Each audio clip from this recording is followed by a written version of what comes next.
সুন্দর ট্রেন তৈরি করে দিয়েছে। ট্রেনটা এমন দেখেন কত মজবুত করে দিয়েছে। এই দেখেন মজবুতটা দেখেন শুধু, আর কাজটা দেখেন কত সুন্দর করে করেছে।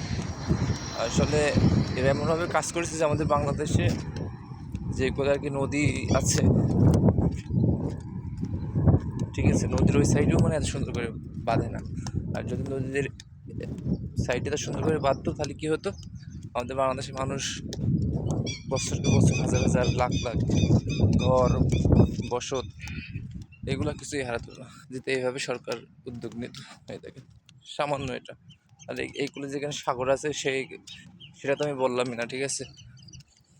সামান্য এদিকে যেসব ড্রেনের পানি আছে এই পানিগুলো এখান থেকে যায়, এই যে এইটা সেই জায়গা, ঠিক আছে।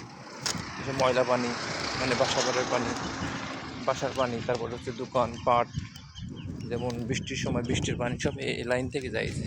সব ছোটো ছোটো ফুটো দেখছেন এগুলো, পানিগুলো সব আসে, ঠিক আছে।